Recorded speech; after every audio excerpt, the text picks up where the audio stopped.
Assalamu alaikum students. I hope you are all fine. Today we start our translation of lesson 2 Clearing in the Sky written by Jess Stott. Today we start from our page number 12. Yesterday we completed our page number 11. Now today we start from first line of page number 12. So let's start our translation of the lesson. जी कल तक हमने पढ़ा है कि उसके father जो हैं उसको साथ ले गए हैं और उसके फ़ादर ने जाकर वहाँ पर उसको रास्ते में अल्फ़ाल्फ़ा की बात की है, उसको अल्फ़ाल्फ़ा दिखाया है कैसे बेहतरीन अल्फ़ाल्फ़ा ग्रास जो है वो कहीं नहीं मिलती। इसके बाद यही उसके फ़ादर जो है उसको आगे लेकर चल रहे हैं और उसको बता रहे हैं कि कैसे जो है वो वहाँ पर फॉक्स स्क्विरल का शिकार करने के लिए आया करते थे और सारी चीज़ें डिस्कस करते जा रहे हैं। अब उसके फ़ादर ने उसको बताया है कि किस तरह से जो उनके जो डॉग्स थे रैग्स और स्काउट वो किस तरह से रैबिट्स को जो है अपने घेरे में ले लेते थे और कहता है कि मैं बड़े मज़े से इन दिनों को याद करता हूँ, ये दिन मुझे बड़ी खुशी देते हैं। तो अब उससे आगे शुरू करते हैं। हमारा पेज नंबर बुक का है 12 ट्रांसलेशन का, हमारी टेक्स्ट बुक का। इसे आगे देखते हैं कि अब जैस उनसे क्या कहता है।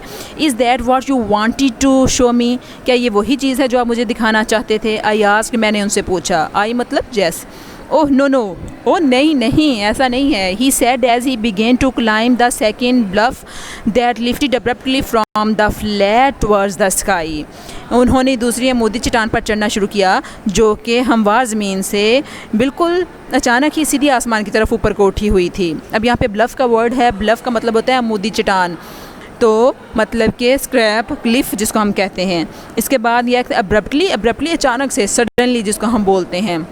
फिर इसके बाद है फ्लैट, फ्लैट होता है लेवल ग्राउंड जो हमवार ज़मीन हो। उसने वहाँ से चढ़ना शुरू किया जो अचानक से ऊपर को हमवार हो गए, हमवार ज़मीन जो है ऊपर को अमूदी हो गई थी। The pines on the top of the mountains above us looked as if the fingers of their long boughs were fondling the substance of a white cloud. वह कहता है कि हमारे ऊपर जो पाइन ट्रीज़ थे, स्नोबर के दरख्त थे, ऐसे दिखाई देते थे जैसे कि इनकी जो लंबी टहनियाँ हैं, बोस वो होती हैं लंबी टहनियाँ, ब्रांचेस, शाखें जो होती हैं, जो टहनियाँ हैं वो क्या कर रही हों? फॉन्डलिंग, अटकेलियाँ कर रही हों, छेड़छाड़ कर रही हों। किससे कर रही हों? The substance of a white cloud, किसी सफ़ेद बादल से। वह कहता है कि हमारे ऊपर पहाड़ की चोटी पर स्नोबर के दरख्त ऐसे दिखाई देते थे कि इनकी लंबी टहनियाँ जो उनकी डालियाँ हैं किसी सफ़ेद बादल के साथ अटकेलियाँ कर रही हों। Whatever my father wanted me to see was on the top of the highest point of my farm. अब मेरे वाले जो मुझे दिखाना चाहते थे वो मेरे फार्म की सबसे ऊंची जगह पर था, ऊंची चोटी पर था। And with the exception of the last 3 years, और पिछले 3 सालों के अलावा, I have been over this point many times, मैं इस मुकाम पर कई मरतबा आ चुका था। वो कहता है पिछले 3 सालों में यहाँ पे नहीं आया था, अब उसके अलावा मैं कई बार इस मुकाम पर आ चुका था।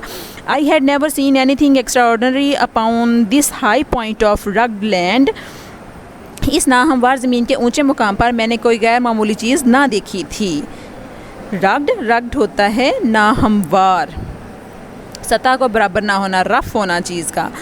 I had seen the beauty of many wild flowers, a few rock cliffs and many species of hard and soft wood trees. मैंने कई जंगली फूलों की, चंद पथरीली अमूदी चट्टानें और सख्त नरम लकड़ी के दरख्तों की कई अक़साम भी देखी थीं। Why do you take the path straight up to the point, क्या आपने इस जगह के लिए बिल्कुल अमूदी रास्ते को क्यों चुना है या क्यों लिया है? आई आस्क्ड, मैंने उनसे पूछा। Look at these other paths, इन दूसरे रास्तों की तरफ देखें।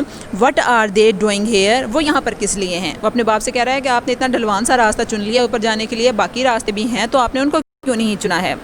Within the distance of a few yards, several paths left the main path and circled around the slope, gradually climbing in the mountain. चंद गज के फासले के अंदर इस एक बड़े से रास्ते पर कई छोटे रास्ते निकलते थे जो ढलवान के इर्द गिर्द ऊपर पहाड़ी की तरफ चढ़ते थे। डिस्टेंस, फासले को कहते हैं। स्ट्रेट, ऊपर को जाते थे, ठीक है। स्ट्रेट होता है बिल्कुल सीधा, डायरेक्ट जाना। Gradually, Aahista Aahista, step by step, ठीक हो गया। All paths go to the same place, तमाम के तमाम रास्ते एक ही जगह जाते हैं। ये आंसर उन्होंने जवाब दिया। Then why take the steep one, तो फिर आपने अमूदी रास्ते का इंतखाब क्यों किया है? स्टीप अमूदी, ढलवानी रास्ता, शेयर अब्रप्ट जिसको हम कहते हैं।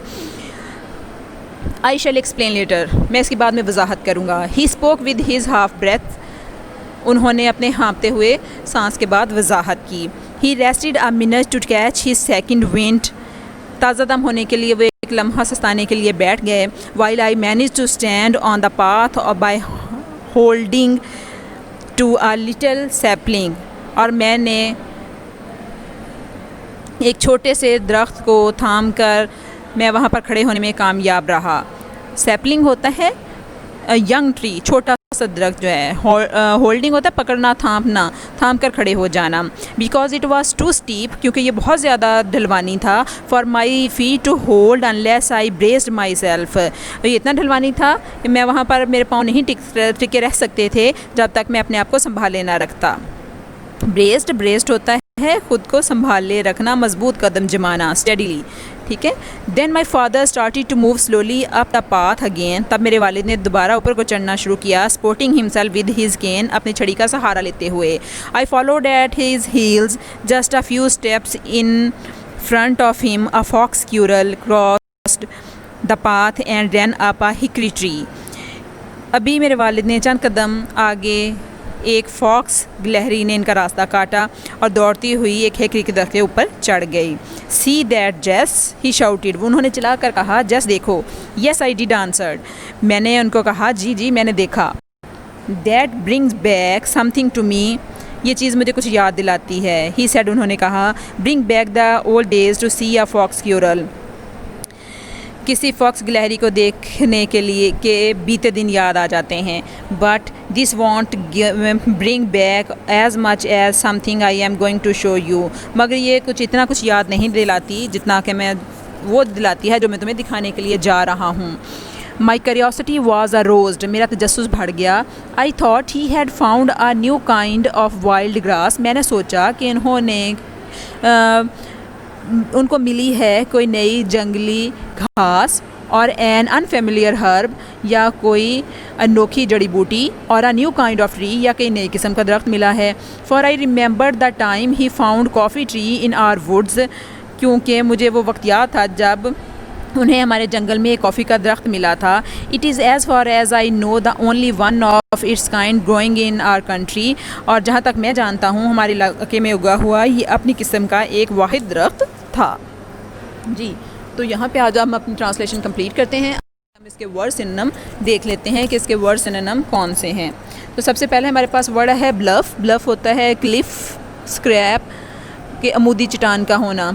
इसके बाद है हमारे पास एब्रप्टली, अचानक से, सडनली। फिर हमारे पास वर्ड है फॉन्डलिंग।